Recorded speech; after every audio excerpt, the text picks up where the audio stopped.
నిన్న ఎపిసోడ్ గురించి మాట్లాడాలంటే best episode of Bigg Boss Telugu season 9 and worst episode of Bigg Boss Telugu season 9.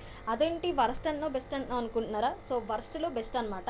ఎందుకంటే నిన్న వచ్చిన టాస్క్లు అలాంటివి, నిన్న వచ్చిన ఎక్స్ కంటెస్టెంట్స్ అలాంటి వాళ్ళు ఏమీ లేదు. నిన్న ఏమన్నా ఉంటుందేమో అని చూస్తే ఏమీ లేదు. ఎందుకంటే నిన్న హైలైట్ అయిన టాస్క్ ఏంటంటే ఆ వాటర్ టాస్క్. చేతులు పెట్టి ఇలా ఊది ఆ డ్రాప్ని కౌంట్ చేసి వీళ్ళు కంటెండర్స్ అవ్వడం ఏంటో అసలు నాకు అర్థం కాలేదు. ఎందుకంటే వాళ్ళు చేతులు పెట్టి గెలికేసి ఓకే వీళ్ళు గెలిచారు, వాళ్ళు చేతులు పెట్టి వీళ్ళు గెలిచారు, అసలు మొత్తం ఎపిసోడ్ అంతా గబ్బు గబ్బు చేశారని అయితే నాకు అనిపించింది అనమాట. సో అందులో ఏం లేదు, ఏమన్నా ఫ్లాగ్ దాంట్లో ఏమన్నా ఉంటుందేమో అని చూస్తే అది లాగేశారు, పీకేశారు, పడేశారు, జెండాలు తీశారు, అంతే అయిపోయింది గెలుపు.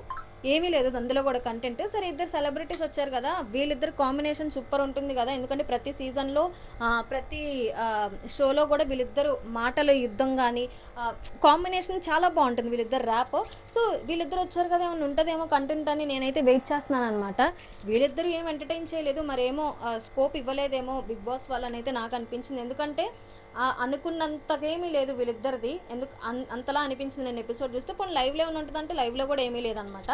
అయితే కెప్టెన్సీ కంటెండర్స్ గురించి ఎవరయ్యారు అని మాట్లాడుకునేటట్టయితే తనూజ అండ్ అలానే రీతు చౌదరి అయిందనమాట. సో తనూజ కూడా ఎందుకు అయింది అంటే తన దగ్గర 7,000 రూపాయలు ఉన్నాయి కాబట్టి సో అందుకే అయింది. అండ్ రీతు చౌదరికి ఒక సీక్రెట్ టాస్క్ అయితే ఇచ్చారు, సో అందుకోసం అయింది. సో ఈరోజు ఏమన్నా వీళ్ళిద్దరు కాంబినేషన్ ఏమన్నా ఉంటుందేమో చూద్దాము. సో మీలో ఎంతమందికి ఈరోజు నిన్న ఎపిసోడ్ బోరింగ్ అనిపించింది, నిన్న ఎపిసోడ్ వరస్ట్ అనిపించిందో కామెంట్ చేస్తాను.